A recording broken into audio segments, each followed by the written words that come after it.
மலையாள திரைப்படத்துறையில் பெண் திரைக்கலைஞர்கள் நடிகைகள் சந்தித்தத பாலியல் துன்புறுத்தல்கள் குறித்து வெளியாகியிருக்கும் ஓய்வு பெற்ற நீதிபதி ஹேமா தலைமையிலான கமிட்டியின் 233 பக்கங்கள் கொண்ட அறிக்கை மல்லுவுட்டில் பெரும் புயலை கிளப்பியிருக்கிறது. இதையடுத்து கேரள திரையுலகிலுள்ள பல்வேறு நடிகர்கள் இயக்குனர்கள் மீது வழக்கு பதிவு சென்று விசாரணை நடைபெற்று வருகிறது. இதின் தீவிரத்தால் கேரள திரைப்படத்துறையின் அம்மா சங்க தலைவர் மோகன்லால் தொடங்கி 15க்கும் மேற்பட்ட உறுப்பினர்கள் தங்களின் பதவியை ராஜினாமா செய்திருக்கின்றனர். மலையாள திரைத்துறையில் பெண்கள் மீது அரங்கேற்றப்பட்டிருக்கும் பாலியல் சுரண்டலைப் போல தமிழ் திரைத்துறையிலும் இதுபோன்ற சிக்கல்களை பெண் திரைக்கலைஞர்கள் சந்தித்துக் கொண்டுதான் இருக்கின்றனர்.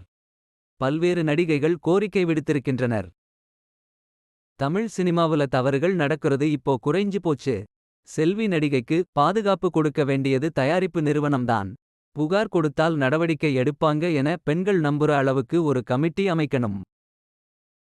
தமிழ் திரைப்படத்துறையில் பெண்களுக்கு பாதுகாப்பான சூழல்தான் நிலவுகிறது. இதற்கான அறிவிப்பு விரைவில் வெளியிடப்படும். பாதிக்கப்பட்ட பெண்கள் தங்களுக்கு யாராவது இருக்கிறார்களா என்ற நம்பிக்கையை கொடுப்போம்.